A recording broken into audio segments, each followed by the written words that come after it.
Well, hello and welcome to India Ideas. This is the show where we talk about science and tech, innovation and entrepreneurship. I'm Gautam Roy, and today we're talking about the software as a service or SaaS sector in India. As a report says, it can reach $20 billion in revenue and capture 7 to 9% of the global market share by 2022. And why and how is that happening is what we're here to find out today. And to let us know about it, we have Surya Phadke with us, Chairman Doot, which delivers an end-to-end ID management and real-time authentication experience that is secure, seamless, and efficient. We've got Ankit Utreja, CTO and co-founder of WebEngage, which is a customer data platform and marketing automation suite that makes user engagement and retention simplified and highly effective for consumer tech enterprises and SMBs, which is such a nice place to be. And Gaurang Sinha is also with us, Director Go-to-Market Strategy, Flock, which is a leading workplace communication and collaboration platform, which is built upon that lead, I believe, in the COVID phase as well. We'll talk about that too. But first, to you, Surya, because I believe you have a product, a service rather, which is unique and has no global rival at all. So you are sitting in a pretty nice place for yourself, and just tell me what you're making of it. Firstly, good afternoon. Thank you for having us. Yes, absolutely. So just to explain to you what we are doing within the SaaS ecosystem, we are doing identity as a service. When we were developing the product, we realized that there is this big gap in India where we are, always notarizing papers or always carrying these files around, whether it's school admissions, whether it's booking a flight ticket or showing it at the airports. Now, of course, the government already has a DigiLocker platform to actually facilitate this. But we said, how does one actually make sure that transferring a document from one phone to the other or one person to the other without the need for Wi-Fi? So what we do is we use a technology called SWAN, which is Hindi for sound. It's just our wordplay on that, but it uses data over sound to actually transmit documents from one phone to the other. In a nutshell, even if both the phones are in airplane mode, we could transfer documents from one phone to the other. And we thought that this is perfect for a place like India, which doesn't have extensive 4G or Wi-Fi coverage even in 2021. And we're looking at a market size of about 3.7 billion in the identity as a service platform globally. Wonderful. And how does it really work? The technology, I believe, is patented. Absolutely. So what we are doing is we're encoding small bits of data onto regular sound waves. Now, for the purpose of not literally causing noise pollution, we use sound in the ultrasonic spectrum, so humans can't hear it, and it's above the hearing range even for most animals, so it's safe for them as well. Once the data is encoded, it's sent via a speaker in a smartphone. It's received by the intended smartphone on the other side, which is the receiver side, decoded via the microphone, and then the document is displayed on the user's phone. Great.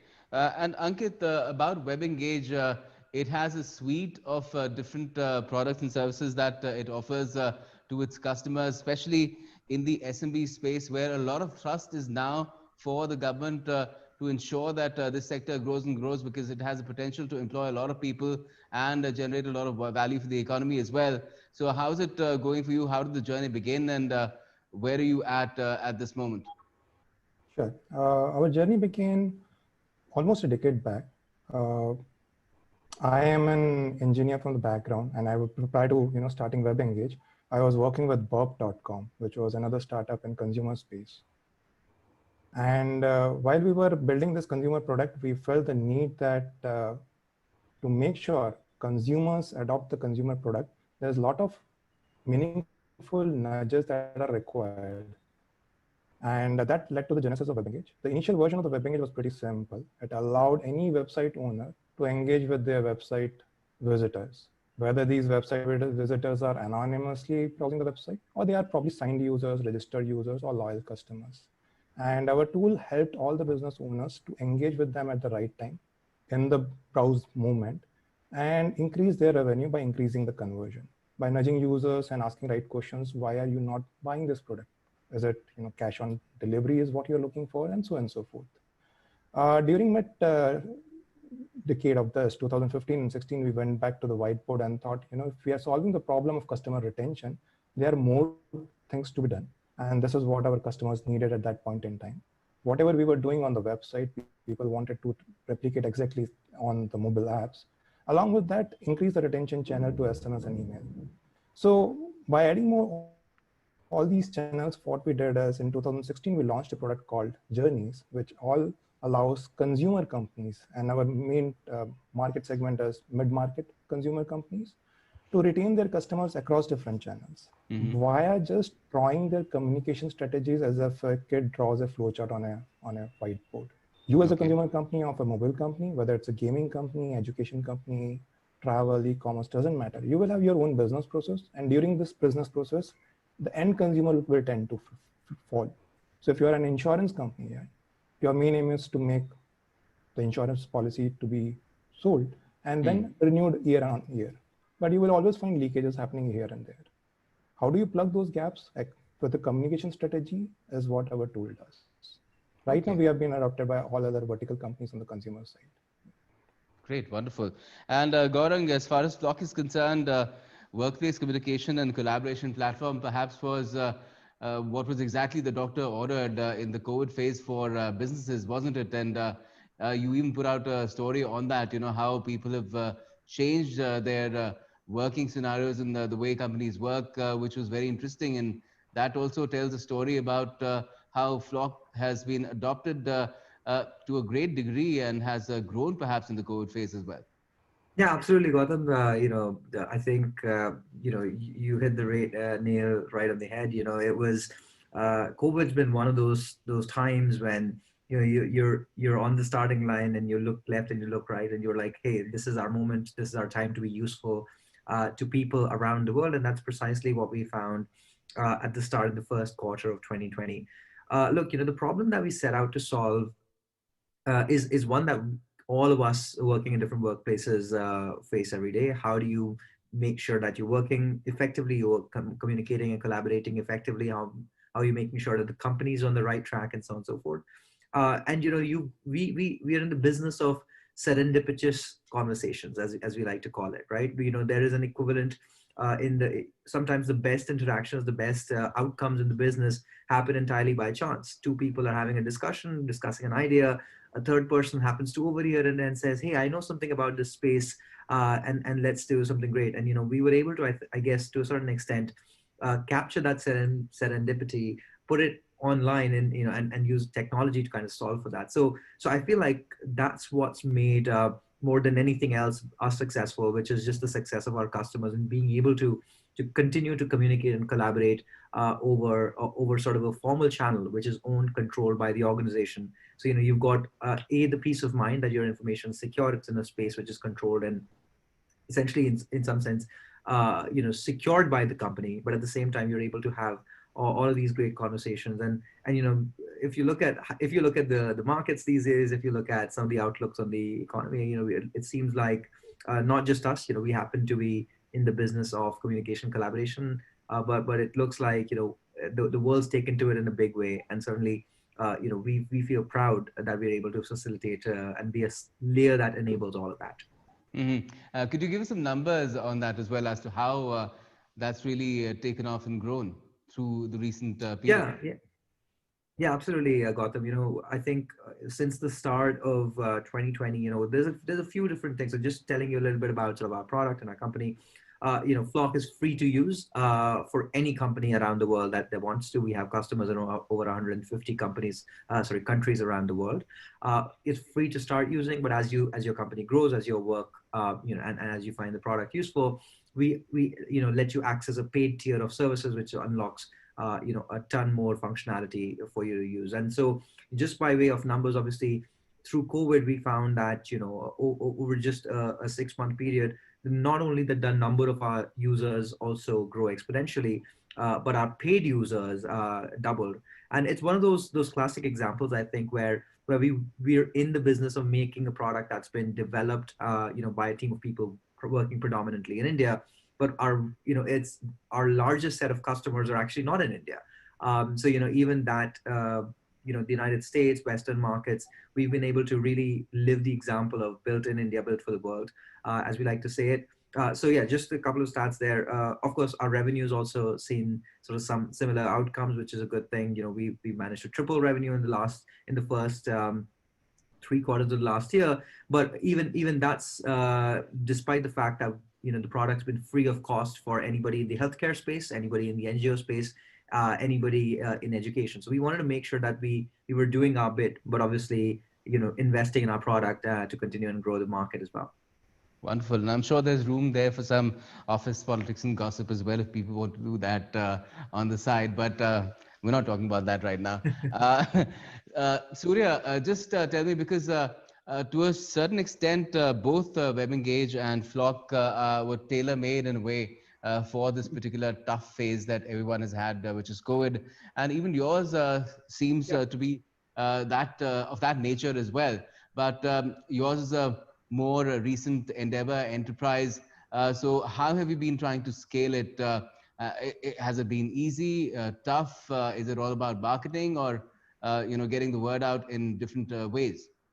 So firstly, to Gaurang's point, I think unfortunately the pandemic has caused great loss of life and sorrow for literally billions in the whole planet around the world. But when we looked at April 2020 last year, it was just a moment for us, and we said, listen, we've been doing something and developing something for so many years in terms of R&D, and here we are, which makes everything contactless.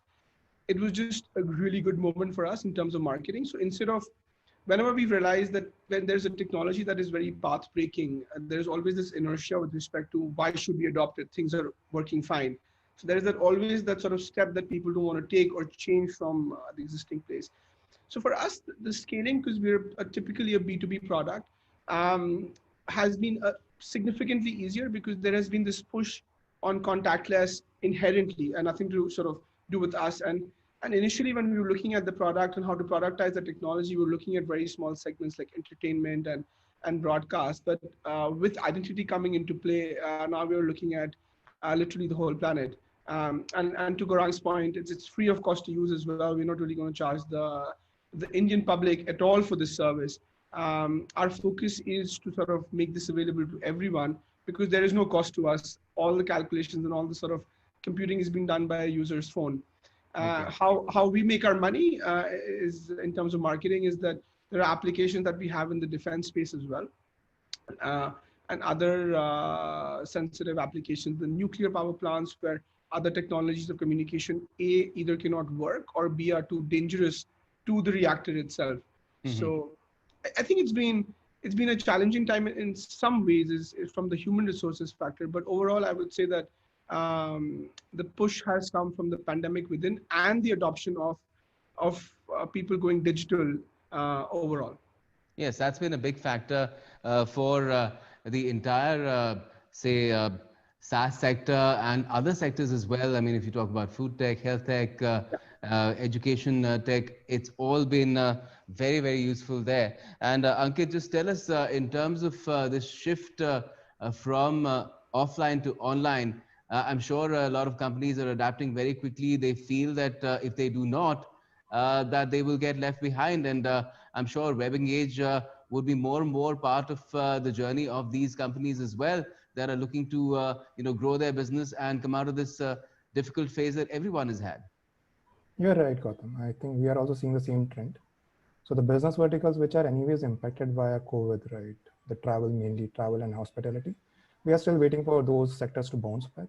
But we are seeing a good surge in the demand for other sectors. Obviously, the gaming and ad tech comes into the picture, and we have seen a good adoption over there.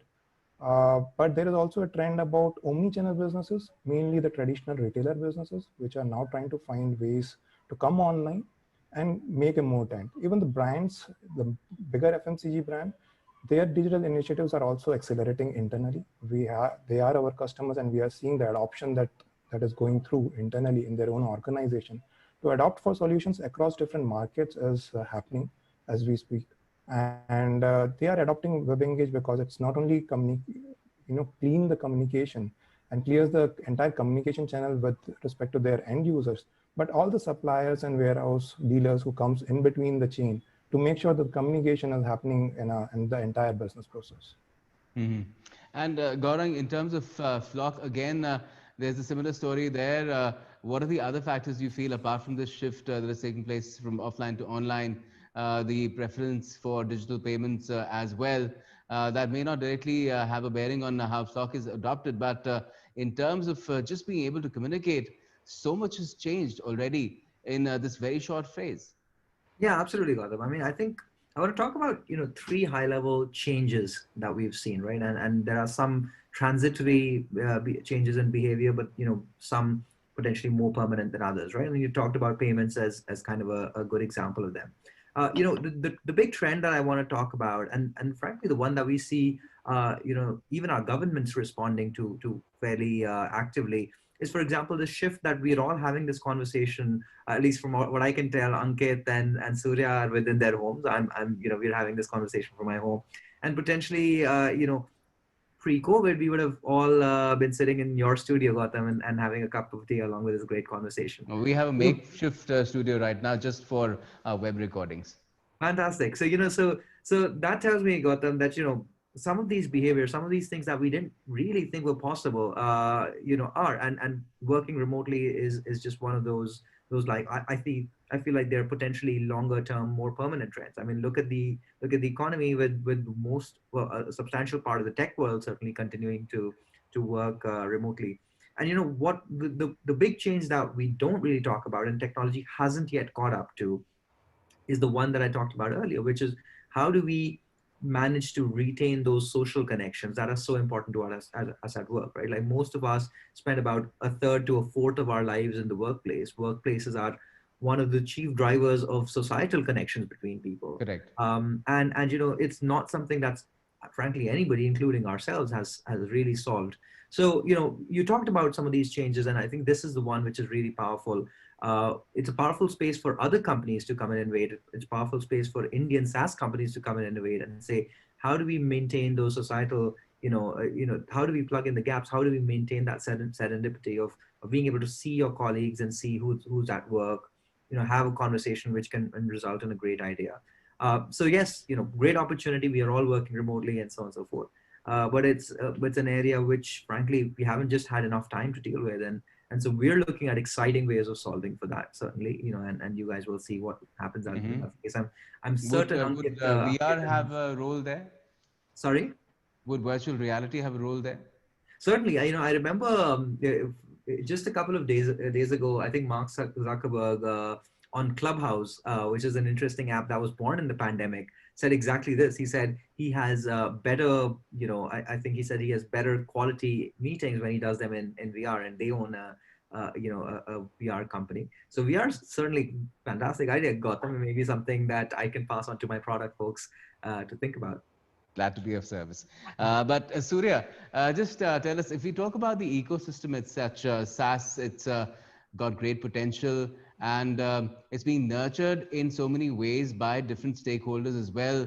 The government has been doing its own bit, but more than that, it has a history where there are founders who've been around for more than 2 decades, and their own companies have led to employees coming out and starting their own companies. So it's an organically growing ecosystem, isn't it? Or does it need more of a helping hand than it already has? I think a great example of Indian-grown companies is Zoho. I think they're sort of the market leaders with respect to providing SaaS of several different sort of services. And they've sort of put India on the map, not only in India, but in Europe and the US, where Indian brands struggle. To your second point, it's always good. It's always a good sign that if your employees actually go out and start their own venture. So I think it points to two things. A, that the leadership and the ecosystem within your current structure is actually very good, that it nurtures talent.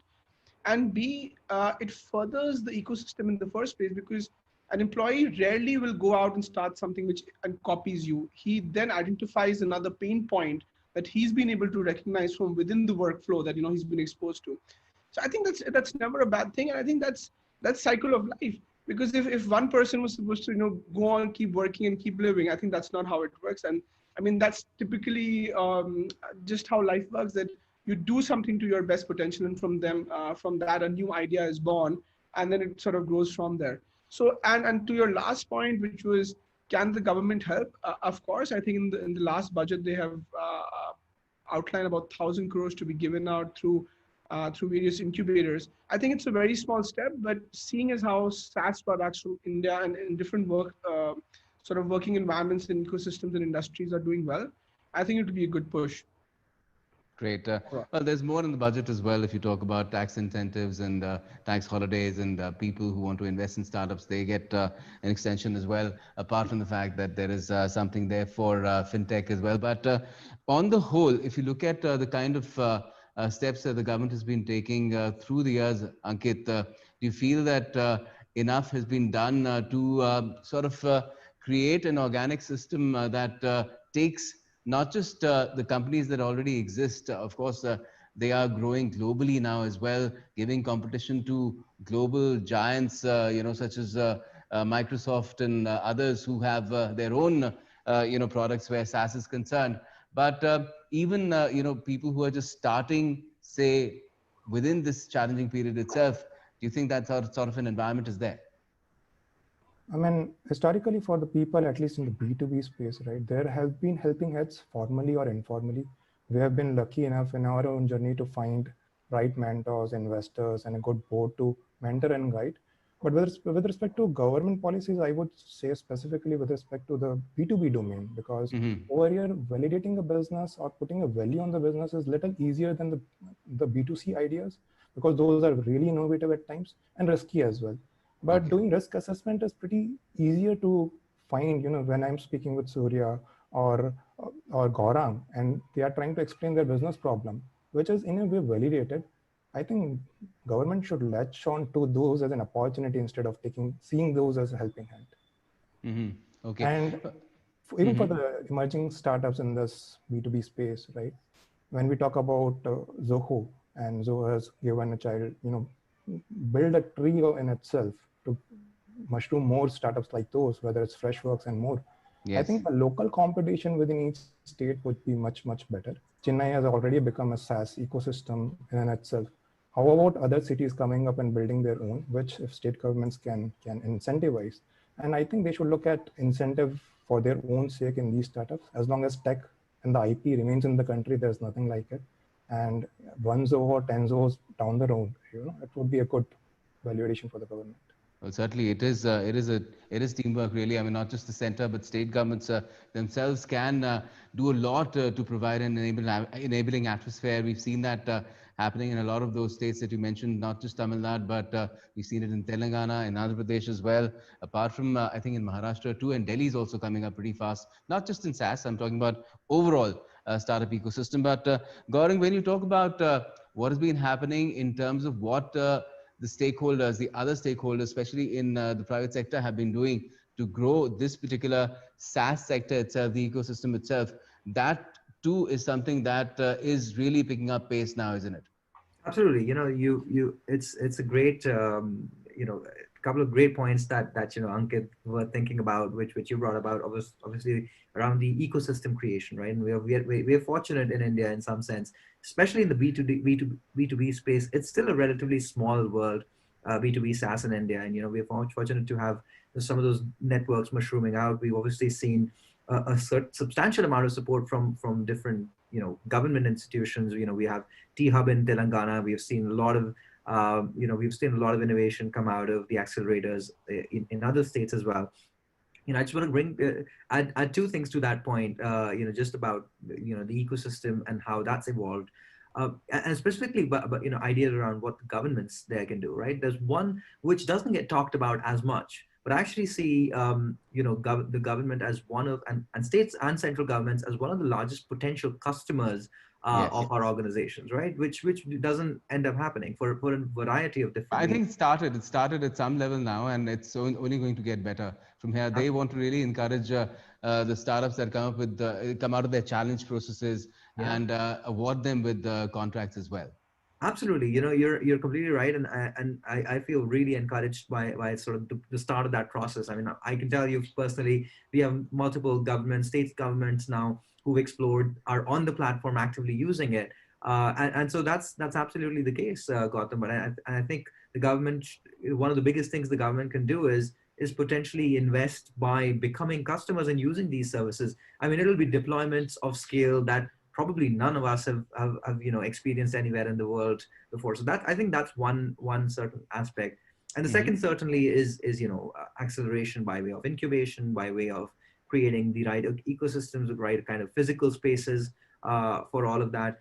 Look, the fact of the matter is that the entrepreneurial and funding has been a challenge. Getting funds from within India. From outside, you of course have a lot of VC and angel investors coming in.